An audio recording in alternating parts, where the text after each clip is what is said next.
The race for public advocate brought forth 17 candidates fighting to serve as the second highest ranking elected official in New York City and watchdog in governmental to public affairs.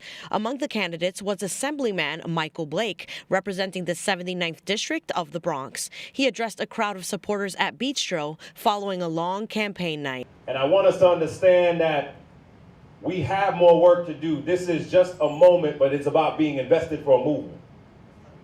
It's about understanding that you cannot just be focused on what happens by a 15-hour ordeal in an election. You have to be committed for weeks and months and years. You got to be able to say that I'm not worried about what happens in one night. I am focused on helping someone for a lifetime. Blake's For the People campaign raised $1.2 million in 3 months. And with this being the first citywide special election, his being from the Bronx helped get many locals on board with his cause. A lot of folks didn't know the assembly member from the Bronx, and so the Boogie Down is now on the board, and that's a great thing, both for the Bronx but also for the people of New York, to understand a native son, Jamaican roots, who's really demonstrated the leadership that we have developed in this city of our own residents. Oh, look, this is home, and people can tell we related to them. We made a connection to them. We were able to tell our story.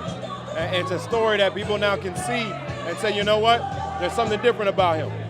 And whether it be on Crescent and Burnside or growing up and going to deal with Clinton High School, they know they met someone who is connected to the ground, and that's who I am. The campaign was a family affair. Blake was often surrounded by his mother, amicably called Mama Hillary, and his brother and veteran, Donovan. Everywhere I went around the city, it was usually one or two things. When they would tell me, like, we love your commercial because we love Obama and we love your mama.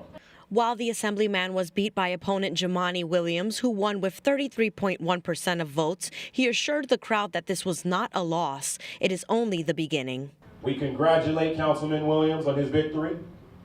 He has done the work. He has earned this on tonight. But we continue to build. This is not the end for us. So if you're ready to keep building with us, we're telling you that we're ready. If you're ready to keep joining with us and mobilizing with us, we're telling you that we're ready. We showed people tonight that this is just the beginning when you invest in the Bronx. And I'm going to keep reminding people, if my family could go from no house in Jamaica to the Black House at Northwestern, to the White House in D.C., to the State House in Albany, this is not the end destination. This is just the beginning.